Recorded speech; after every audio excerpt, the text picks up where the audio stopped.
Hi friends, நான் உங்கள் நவீன் குமார். நீங்கள் பார்த்துட்டு இருக்கிறது rich dad poor dad book series.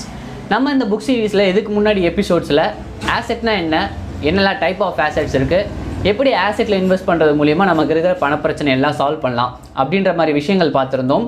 குறிப்பிட்டு சொல்லணும் அப்படின்னா கடைசி எபிசோடில் டாக்ஸஸ் வரி எப்படி உருவாச்சு, நம்ம ஏன் இப்போ எல்லோரும் டேக்ஸ் கட்டிகிட்டு இருக்கோம், அதுக்கான காரணம் என்ன அப்படின்றத நம்ம போன எபிசோடில் பார்த்தோம். ஸோ இந்த வீடியோக்கள் எல்லாம் நீங்கள் பார்க்கல அப்படின்னா மேலே இருக்கிற ஐ பட்டனில் அந்த எல்லா வீடியோக்களும் இருக்குது. முதல்ல அந்த வீடியோவை பார்த்துட்டு அதுக்கப்புறம் இந்த எபிசோடை பார்க்க கண்டினியூ பண்ணுங்கள். நம்ம இன்றைக்கி இந்த எபிசோடில் ஏன் பணக்காரங்க என்னதான் அதிகம் சம்பாதிச்சாலும் அவங்க கம்மியாக டேக்ஸ் கட்டுறாங்க, அதே ஒரு ஏழையோ மிடில் கிளாஸோ ஏன் அவன் அதிகமாக சம்பாதிச்சா பணக்காரனை விட அதிகமாக டேக்ஸ் கட்டுறான், அதுக்கான காரணம் என்ன அப்படின்றது தான் நம்ம இந்த வீடியோவில் பார்க்க போகிறோம். வாங்க வீடியோக்குள்ளே போகலாம். நம்ம இதுக்கான பதிலை போன வீடியோலே ரிவீல் பண்ணிட்டோம். பணக்காரங்க லீகலாக ரொம்ப கம்மியான டேக்ஸ் கட்டுறதுக்கான ஒரே காரணம், ரொம்ப முக்கியமான காரணம், அவங்களுக்கு சட்டம் நல்லா தெரிஞ்சுக்கிறது தான். அதே ஒரு ஏழையோ மிடில் கிளாஸோ பணக்காரங்களுக்கு தெரிஞ்ச அளவுக்கு சட்டம் அவங்களுக்கு தெரியறது கிடையாது. அதனால் ஒரு புவர் கிளாஸோ மிடில் கிளாஸோ அவங்க கவர்மெண்ட்டை பணம் எடுக்கிறதுக்கு அலோவ் பண்ணிகிட்டு இருக்காங்க. அதே நம்ம ஒரு பணக்காரன் எடுத்துக்கிட்டோம் அப்படின்னா தாங்கிட்டு இருக்கிற வெல்த், தன்னுடைய பணம், சொத்து எல்லாத்தையும் கவர்மெண்ட்டு லீகலாக கொடுக்கறத அவாய்ட் பண்ணுறதுக்கு என்னெல்லாம் வழி இருக்கோ அது எல்லாத்தையுமே அவன் தெரிஞ்சு வச்சுருக்கான். அப்படி பணக்காரங்க யூஸ் பண்ணக்கூடிய ஒரு லீகல் லூப் ஹோல் தான் கார்ப்பரேஷன். கார்ப்பரேஷன் அப்படின்ற அந்த வார்த்தையை சொன்ன உடனே நம்ம எல்லார் மைண்டுக்குமே ஒரு பெரிய பில்டிங், அதில் நிறைய பேர் வேலை பார்ப்பாங்க அப்படின்ற மாதிரியான ஒரு இமேஜ் தான் கிரியேட் ஆகும். ஆனால் உண்மையிலேயே கார்ப்பரேஷன் அப்படின்னு சொல்லக்கூடியது பிஸ்னஸ் நடத்துகிற எல்லாருமே ஒரு வக்கீல் சொந்தமாக வச்சுருப்பாங்க. அந்த வக்கீலோட ஆஃபீஸில் உட்காந்துட்டு இருக்கக்கூடிய ஒரு ஃபைலுக்குள்ளே இருக்கக்கூடிய லீகலாக கவர்மெண்ட்டால் அப்ரூவ் பண்ணப்பட்ட சில டாக்குமெண்ட்ஸ் தான் கார்ப்பரேஷன். சிம்பிளாக சொல்லணும் அப்படின்னா கார்ப்பரேஷன்றது பெரிய பில்டிங்கோ அதில் நிறைய பேர் வேலை பார்க்குறவங்களோ கிடையாது. கார்ப்பரேஷன் அப்படின்னு சொல்லக்கூடியது கவர்மெண்ட்டால் அப்ரூவ் பண்ணப்பட்ட சில லீகல் டாக்குமெண்ட்ஸ் தான். லீகலாகவே கார்ப்பரேஷன் வச்சுருக்கிறவங்களுக்கு கவர்மெண்ட் கொடுக்கக்கூடிய டேக்ஸ் ரேட் ரொம்பவே கம்மி. எக்ஸாம்பிளுக்கு எடுத்துக்கோமே, ஒருத்தர் வேலை செய்கிறாரு, ஒர்க்கராக இருக்கார் ஒரு கம்பெனியில். அதே ஒரு கம்பெனி கார்ப்பரேஷன் வச்சுருக்கிற ஒரு ஓனர்னு வச்சுக்கோமே. இப்போ இந்த ஒர்க்கர் வருஷம் ஃபுல்லாக வேலை செய்கிறாரு, வேலை செஞ்சு 10 லட்ச ரூபாய் சம்பாதிக்கிறாருன்னு வச்சுக்குவோம். அதே இந்த பிஸ்னஸ் மேன் இருக்கார், கார்ப்பரேஷனு ரெஜிஸ்டர் பண்ணிருக்காரு கவர்மெண்ட்டில். இப்போ இவரும் வருஷத்துக்கு 10 லட்ச ரூபா சம்பாதிக்கிறாரு. இப்போ இந்த ஒர்க்கர் எவ்வளோ இன்கம் டேக்ஸ் கட்டுறாரோ அதை விட ரொம்ப கம்மியான டேக்ஸ் தான் இந்த கார்ப்பரேஷன் வச்சுருக்கிற இந்த பிஸ்னஸ் மேன் கட்டுவார்.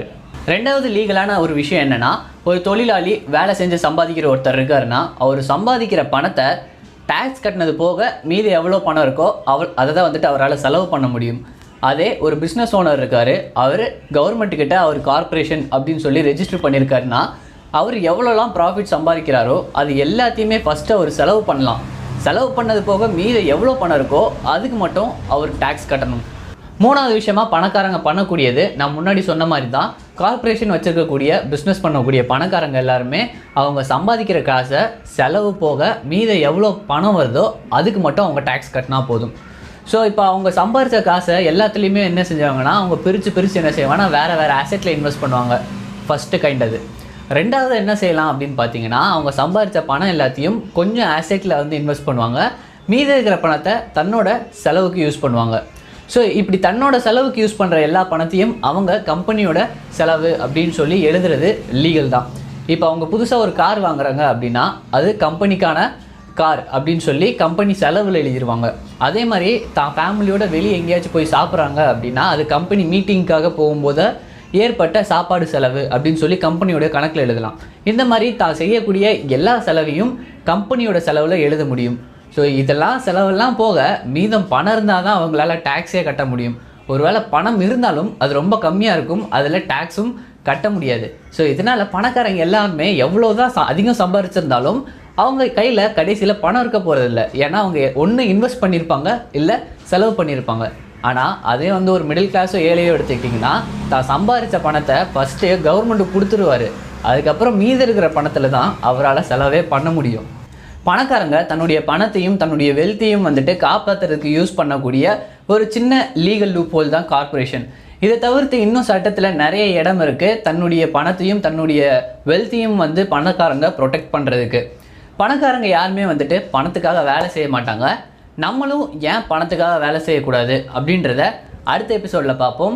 அந்த எபிசோடை மிஸ் பண்ணாமல் பார்க்கணுன்னு நினச்சிங்கன்னா கீழே இருக்கிற சப்ஸ்கிரைப் பட்டன் ப்ரெஸ் பண்ணிடுங்க.